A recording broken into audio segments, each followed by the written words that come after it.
Et voilà. Et qui aujourd'hui se fait très rare, même si aujourd'hui je crois qu'il y a 2 modèles qui sont présents. 3 modèles qui sont présents. Voilà. Donc c'est assez rare pour le souligner. Et c'était une tentative de la part de Français de faire une voiture sportive et de prestige.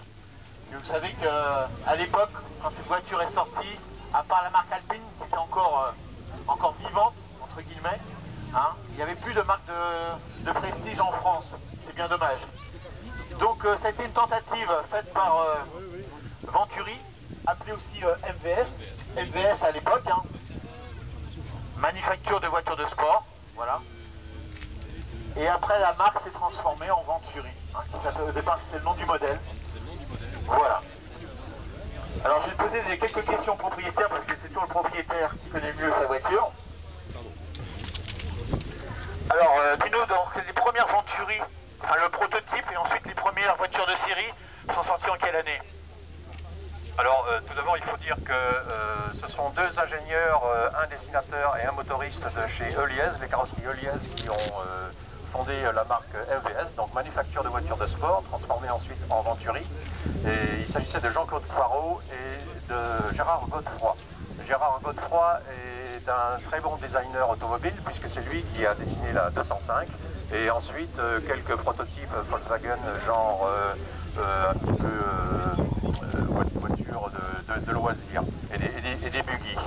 Alors les prototypes ont été faits aux alentours du Mans, dans les ateliers de Jean Rondeau qui a gagné les 20 ans du Mans, je ne sais plus trop quelle année. Et le prototype au départ avait un moteur de 505 turbo. Et ensuite la production a démarré à Cholet, donc dans le Maine-et-Loire, et avec le V6 PRV avec un turbo développant donc 200 chevaux. Et le PRV au départ c'était le 2,5 litres, qui par la suite a évolué en 2,8 litres avec les 260, dont il y a 2 exemplaires aujourd'hui sur le parking. Et ensuite en 3 litres avec les 400 VT et les Trophy qui développaient avec un biturbo 400 chevaux. Et le modèle avait été fait pour un trophy de compétition pour les Gentleman Drivers, comme ça s'appelait à l'époque. Et il y en a eu 75 de fabriqués. Alors il faut dire en tout et pour tout qu'il y a eu moins de 700 Venturi de fabriqués sur toutes les 10 ans de production, deux modèles confondus. Voilà, et donc après Cholet, l'usine a été transférée dans la région nantaise à Couéron.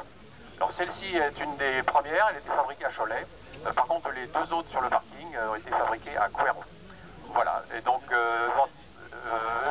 celle-ci est 89 et les 2 autres là-bas doivent être 92 ou 93, quelque chose comme ça. Voilà. Alors tout au long de la carrière de cette voiture, la ligne n'a pas changé, sauf les derniers modèles qui avaient des arêtes un peu plus arrondies, hein, dans ses formes. Voilà. Ça a été une belle expérience d'une voiture française, qui n'a malheureusement pas abouti, parce que vous savez, quand on vend une voiture sportive et prestigieuse, il faut qu'il y ait un historique.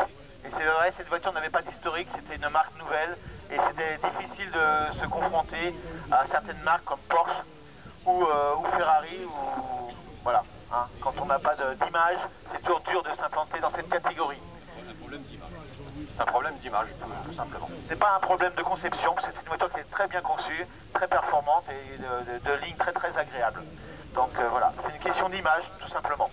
Voilà, en tout cas, c'est une belle voiture et je suis bien content aujourd'hui d'y en avoir trois qui sont présentes sur le site.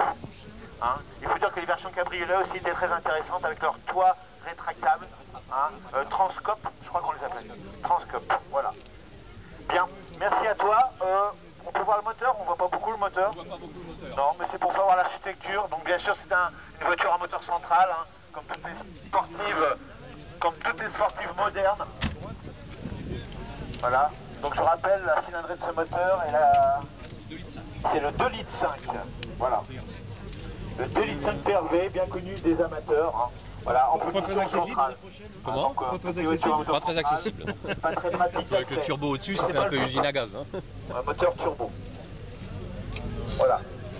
Merci au propriétaire de nous avoir présenté sa voiture. Je sais qu'il est pressé, donc on va le laisser repartir. Vous avez vu que l'intérieur aussi est très bien fini, intérieur cuir, avec un tableau de bord en ronce de noyer. Voilà. Donc des voitures très très bien finies et je pense assez fiables et très agréables à conduire. Voilà. Des voitures méconnues, mais c'est bien français. Voilà.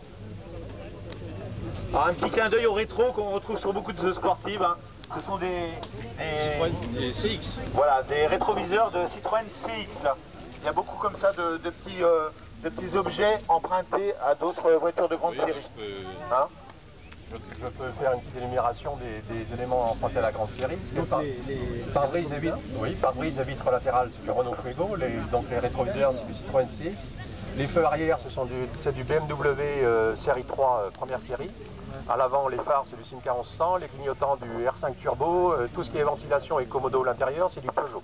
Voilà, donc pour abaisser les coûts de revient, Jean-Claude Poirot et Gérard Godefroy avaient récupéré un maximum de pièces de série pour baisser les coûts de revient.